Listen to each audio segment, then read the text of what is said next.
kabarnya? Pastinya luar biasa? Yes, yes, yes! Nah, kembali lagi bersama Kak Priscila. Hari ini mengajak adik-adik semua untuk mengikuti Hari Ceria online kita. Siapa kita? Aku pemimpin masa depan. Siapa kita? Aku pemimpin masa depan. Sebelum kita memulai Hari Ceria kita hari ini, kita berdoa terlebih dahulu ya. Izinkan kakak yang memimpin. Mari kita berdoa. Tuhan, kami bersyukur hari ini kembali mengikuti Hari Ceria online kami. Berkati kami semua. Terima kasih Tuhan, kami berdoa hanya kepadamu. Amin. Nah, sekarang kita mau ucapkan janji anak rumah ceria. Yuk adik-adik semuanya dengan sikap sempurna. Siap ya? Janji anak rumah ceria. 1. Saya anak rumah ceria. Takut akan Tuhan dan hormat kepada orang tua. 2. Saya anak rumah ceria, memegang kebenaran dan berbuat kebaikan. 3. Saya anak rumah ceria, pemimpin masa depan bagi bangsa Indonesia dan dunia. Amin. Nah, adik-adik, saat ini kita mau bernyanyi. Ada gerakannya loh, ikutin kakak ya.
Adik-adik, tiba saatnya kita mau mendengarkan cerita.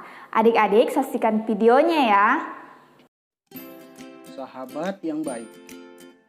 Kijang, Gagak, Musang, dan Kura-Kura sudah lama bersahabat. Pada suatu hari, mereka berjanji untuk berkumpul di bawah pohon beringin di tengah hutan. Tiba pada hari mereka harus berkumpul, Kijang dan Musang telah sampai duluan. Di mana Gagak? Biasanya ia lebih datang dulu. Oh, mungkin ia menjemput kura-kura. Biasalah kalau ia tidak dijemput, kita bisa seharian menunggunya. Ketika Kijang dan Musang sedang bicara, Gagak pun datang. Nah, itu dia. Dari mana saja kau sobat? Aku ke tempat kura-kura untuk menjemputnya, tapi aku tidak menemukannya di rumah. Bahkan aku sudah mencarinya di sekitar rumahnya. Mungkin ia sedang keluar sebentar. Kau bisa terbang dan melihatnya lagi. Baiklah kalau begitu. Dengan cepat Gagak terbang kembali ke rumah kura-kura. terbang melintasi hutan untuk kembali menjemput kura-kura. Setelah sampai di sana, ia terus memanggil sahabatnya kura-kura, tetapi tidak ada jawaban sama sekali. Gagak pun memutuskan kembali terbang ke tengah hutan. Dalam perjalanan pulang, ia melihat seseorang membawa sesuatu. Gagak merasa penasaran dan mencoba terbang mendekat.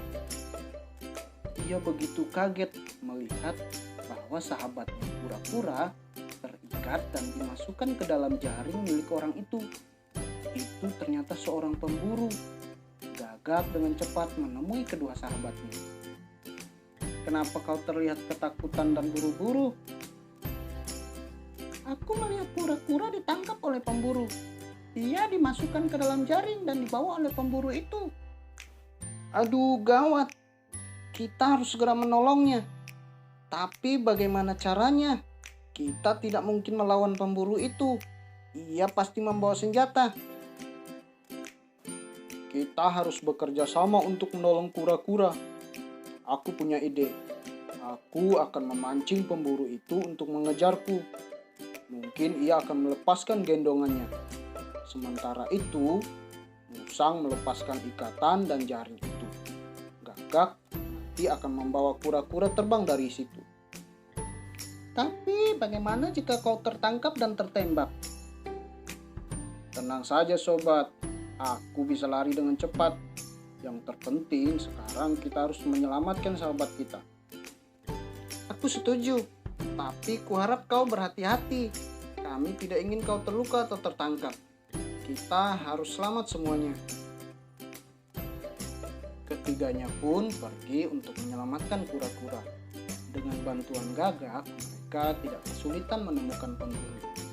Kijang pun memancing pemburu itu dengan berlari melintas di depannya dan berhenti sejenak sampai si pemburu melihatnya dan mengejarnya.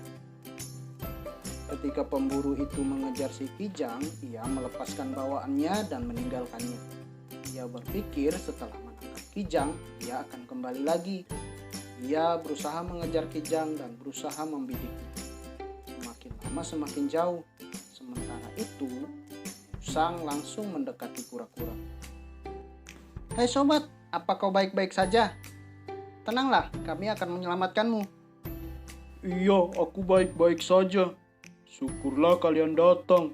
Kalau tidak, aku bisa mati."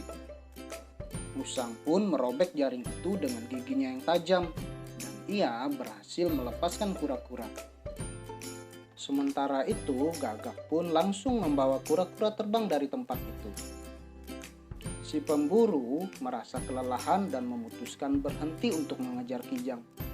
Ia kembali untuk mengambil jaringnya. Begitu ia sampai, ia menemukan jaringnya sudah robek dan kura-kura telah lepas dan menghilang. Demikianlah kura-kura diselamatkan oleh teman-temannya. "Terima kasih sobatku, karena kalian telah menyelamatkanku. Aku tidak tahu lagi apa yang terjadi kalau kalian tidak datang menyelamatkanku."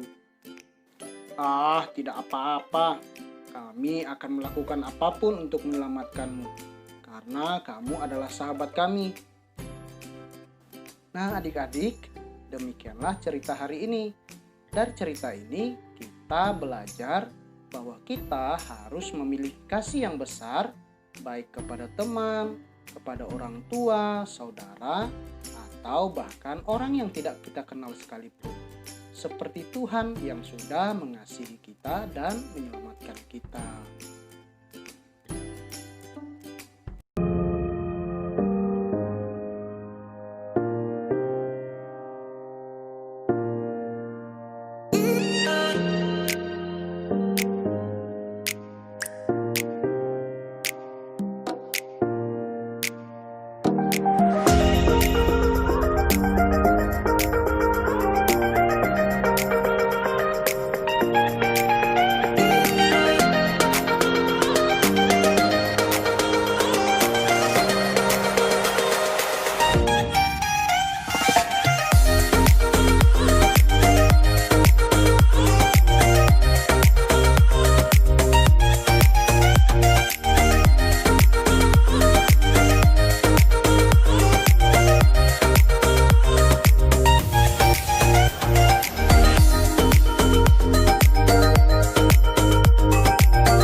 Bagaimana adik-adik ceritanya? Seru kan? Nah, cerita tadi mengajarkan kita semua untuk saling mengasihi. Kita harus mengasihi saudara kita, orang tua kita, bahkan orang lain yang tidak kenal, seperti Tuhan yang mengasihi kita juga. Nah, adik-adik, kita mau ucapkan kalimat emas kita. Semuanya sama-sama ikutin kakak ya. Seorang sahabat menaruh kasih setiap waktu dan menjadi seorang saudara dalam kesukaran. Seorang sahabat menaruh kasih setiap waktu dan menjadi seorang saudara dalam kesukaran. Oke adik-adik, sampai di sini dulu ya hari ceria online kita. Kita mau tutup dalam doa. Izinkan kakak yang memimpin. Mari kita berdoa. Terima kasih Tuhan, kami sudah mengikuti hari ceria online kami. Dan kami belajar hari ini untuk saling mengasihi. Kami bersyukur hanya kepadamu. Amin. Sampai jumpa minggu depan adik-adik. Bye-bye.